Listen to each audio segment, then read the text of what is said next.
வணக்கம் நண்பா. நான் இன்னைக்கு வீடியோ பார்க்க போறது என்ன போகன் விழா. இந்த படத்தோட மூவி ரிவ்யூ தான் பார்க்க போறோம். இந்த படம் தமிழ் டப்பிங்ல அவைலபிள் தான் இருக்கு. இந்த படத்தோட ஆன்லைன் எடுத்துக்கிட்டீங்க அப்படின்னா ஹீரோயின் இவங்க ரெண்டு பேரும் கார்ல போயிட்டு இருக்கும்போது ஒரு ஆக்சிடென்ட் ஏற்பட்டது.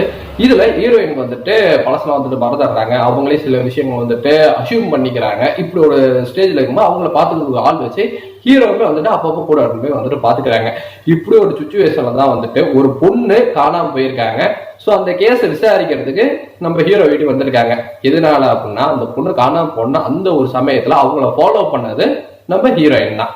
அதாவது நம்ம ஹீரோட வைஃப் இப்படி ஒரு பிரச்சனை இருக்காங்க. ஆனா அவங்க தான் ஃபாலோ பண்ணியிருக்காங்க. சொல்லுமா எதனால அந்த பொண்ணை ஃபாலோ பண்ணான்னு கேட்கும்போது எனக்கு எதுவுமே ஞாபகம் இல்லைங்க அப்படிங்கிறாங்க. ஒரு கட்டத்துக்கு மேலே என்ன பாத்துக்கிற அவங்க அந்த வீட்டுல வேலை செய்யறாங்க, அவங்க தான் அந்த பொண்ணு பேசிட்டு இருந்தாங்க அப்படின்றாங்க. அதுக்கப்புறம் பார்த்தா அவங்க வேற ஏதோ ஊருக்கு போயிருக்கிறாங்க. அந்த சமயத்துல அவங்க கிடையவே கிடையாது.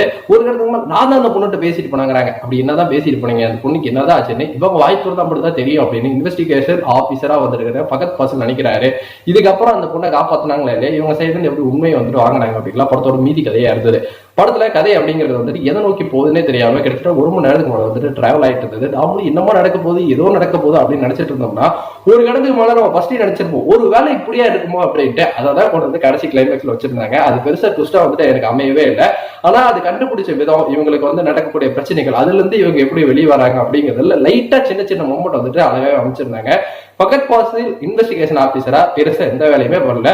சோ அவருமே வந்துட்டு கடைசி கிளைமேக்ஸ்ல நான் கூட இப்படியே நினைச்சிட்டு இருந்துட்டேன், ஒரு பாயிண்ட் ஆஃப் வியூ யோசிச்சேன், இந்த பாயிண்ட்ல யோசிக்கவே இல்லைங்கிறாங்க. அப்புறம் எப்படி இன்வெஸ்டிகேஷன் சுவாரஸ்யமா இருக்கும். அவங்க கூட ஒர்க் பண்ணவங்க அவங்க ரொம்ப அழகா இருந்தாங்க, ரொம்ப அழகாவும் நடிச்சிருந்தாங்க. அவங்களுக்கான ஸ்கிரீன் ஸ்பேஸ் ரொம்ப அழகா வந்துட்டு கொடுக்கப்பட்டிருந்தது.